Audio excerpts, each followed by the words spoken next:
So in this room, the main power switch for pretty much the whole room is right there in the very bottom right-hand corner. Right. This red one looks like it should be, but it's not. It's actually this one down. So farthest right-hand corner. Right. And then the other thing that doesn't turn itself on automatically is the computer, so you have to actually turn that on physically. So we've already done that, and that's there. These accounts are just for people who administer the labs, but this lab account here, student, is the one that students will use. So they click there. There is, I think, no password. No password, no password at all. It just boots up. Good. So over here on the rack we have the MIDI interface, which we already have a MIDI set up in the computer that is correct, so people shouldn't have to do anything with this. Okay. These are the two rack mount synths. Yeah. A microphone preamplifier, which I'll show you how to use in just a minute. Right. Two effects processors, kind of a complicated one and a simple one. Okay. A compressor, an equalizer. Okay. These things you do in software now, Right. but they're nice to have actually. Right, yeah. And then these are what we call the breakout panels, so that if a student wanted to plug in a couple of microphones here to do a recording, they can do that really easily. Okay. But anything that is an audio signal gets routed through this audio patch bay here. Okay. So students should never actually go behind any piece of equipment and pull anything out. Don't do that. Okay. Yeah. So they should do it only through this patch bay, and it's fairly straightforward. Okay. The things that are on the top row here are outputs from devices. In other words, that's sound coming from somewhere. Right. And the things that are on the bottom here are things you might want to plug sound into. Okay. So outputs on the top, inputs on the bottom, and in almost every case, I think every case, the outputs are already internally connected to the inputs that are right below them. Right. So we did that in some very sensible ways. Like the main outputs left and right of your mixer are already normaled to, I guess it's the amplifier that then goes to the main to noise speakers that are right in front of you. Right. Okay. So When for you the say most part, normal. normaled means that there's an internal connection in the patch bay that already links the output to the input below it. Okay. That's called a normaled connection. Okay. Actually, it might technically be half normaled, which means if you plug something in, it breaks that connection. Oh. Not breaks physically, but it disconnects the internal connection so that you can override it by plugging something in. Okay. But essentially, if you don't plug anything in, then what's on the top will already be connected to what's on the bottom. Okay. So here's an example. This one says external XLR 1 and 2. Okay? That's these two right here, external and XLR 1 and 2. Right. That's already normaled to the input of the mic preamplifier right here. Okay. So it's like a vertical, you aligned it vertically. That's so right. That So that things the normaled would be useful normalings. Got it. So if you plugged in two microphones right there, they would already, the audio signal from those mics would already be going to this The mic preamp here. preamp, okay. And the mic preamp is already going Pro to Tools. two inputs of Pro Tools. Got it. Got So it. it should be pretty straightforward. You don't need patch cords, but anything you want to do that's not the normals connection, you just grab these patch cords and make the connection. For example, if you want to plug in a microphone to Max, for example, you need to do that, right? Yeah, because you'd need to get it into the computer into the somehow. computer And the way to somehow. do that is what we call Pro Tools here on the patch bay is really the DigiDesign interface that's an 8-channel audio interface. Right. So you really could think of it as that's the computer's inputs and outputs. Okay. So, So these are the inputs to Pro Tools. right. These are the outputs from Pro Tools. You can see outputs 1 and 2 are already normaled to channels 1 and 2 of the mixer. Okay. So if you were playing something in Pro Tools on your computer, it should show up on the first two channels of your mixer automatically without you having to do anything. Okay. So, for example, I'm plugging And then the in. main outputs of your mixer is already going to the speakers, so you speakers. shouldn't need to do anything there either. Okay. So you can do quite a lot without ever using a patch cord, but the patch cords are Right. there in case you want to do something different.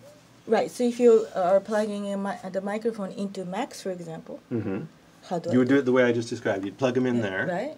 which would automatically send them, choose the thing you want that software interface to be showing you, and Okay. then that's the thing you're working with. That's So if I right. wanted to do some settings for channel 2, I'd have to choose channel 2, and then that screen would be showing me a whole different set I of see. information. You can only select one at a time. There is a way you can link the two channels together to okay. behave like the same pair of Right, stereos, right, but right. in general, You probably have don't to want just to do choose the that. one you want to look Right, at. right. So you can see now it's showing us channel 1 over here, it shows that channel 1 is panned all the way to the left, which is probably what we want. And that is routed to, in the assign section here, it's routed to left and right, which means this master fader right here. Okay. So that's all pretty straightforward and pretty good. That's what we would want it to be.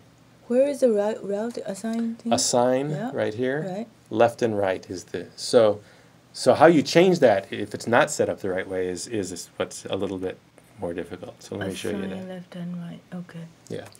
It corresponds to this button here. So if I press that, it deselects that on the screen.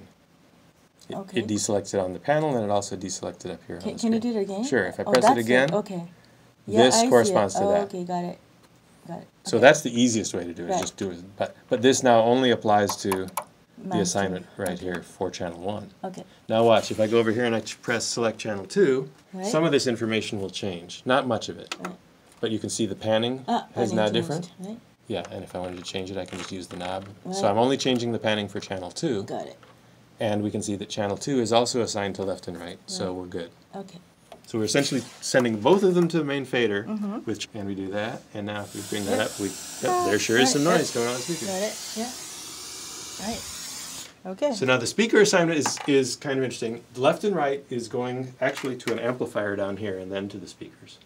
Oh, okay. But generally you don't have to worry about that distinction. And then left and right is also being routed to what's called monitor A. So let's see, left and right is being routed to this fancy speaker Big on ones. the outside. Okay. So I could turn that entirely off, in which case I would only hear them. You're never hearing them from that. Oh. Okay. Oh, so we have a quad here. Yeah. Okay. Oh, okay. Yeah, so we're only hearing from these speakers now. We're only hearing from these little tannoys now. And it's not very loud. Really? Why is it? I'm, Mess with volumes, they can do that. I yeah. see. Okay. But I can get more Oh, now- volume by turning up the monitor. Oh, now I'm hearing from this. Okay. Oh, wow. Okay. So you have like 6 channels? There's actually 6 speakers, yeah. Okay. They're not really set up as... This one Quad? can get. They're not really set up as quad. Or They're Okay. just But one could, 3 different I guess. stereo pairs. But you could if you Yeah, wanted to, yeah, yeah. Okay.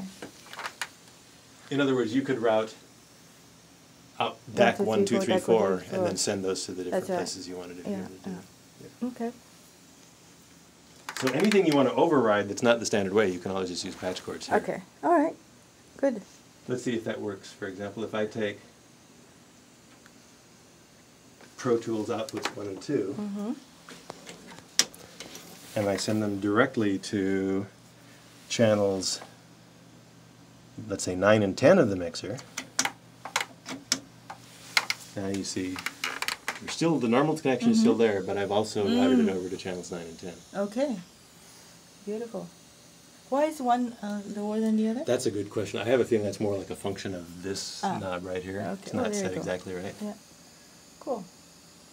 Yeah, you have volume controls up there Right, for the right. input volume, and then volume Right. controls out here for the Cool. output volume. All right. Well. So that sort of makes sense? Yeah. It Yeah, does. so the DigiDesign hardware, I'll leave that as the selected hardware for Right, Macs, so right. that hopefully that will be retained. Good. Thank you. Wow. This is just a thing that comes up whenever you use the Right. audio interface. And can you tell me what this room is called? This is the Gassmann Studio. Gassmann Studio. MM103. 101. Thank you so much. 103. 103. 103. Thank you. Yeah. All right. So this is just a good project studio for, like, you know, if somebody just wants to come and do their own thing here. Right, They just right. want to make a recording, they want to Right. compose, they want to do Macs. This Right. kind of works. It does have the complications of a fairly complicated digital mixer and a patch bay. But once you understand how those work, it's Right. not too terrible. Is this a kind of a soundproof? I wouldn't say it's soundproof. Soundproof. Okay. No. All right, but it's very It's not quiet. bad, Yeah. yeah. Yeah. Okay. Excellent. Beautiful. All right.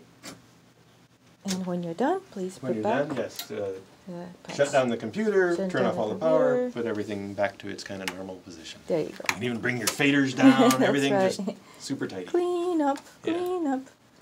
That's Shut right. down. Yeah. Excellent. Thank you so much. Sure. There Once you the go. computer's off, then you can turn off the power. Voila. And it kind of goes off in stages. Different Ah. things turn off at different moments. Oh, is it? Just so it turns off the speakers first so they don't get damaged, then it Oh. turns off the other stuff. Who did that? You did that? Well, Bruce and I did it together. that. Yeah, this was Well not done. I guess it was last summer. Yeah, last Wow. summer we spent a lot of time in here doing that. Beautiful. Yeah. Okay, great.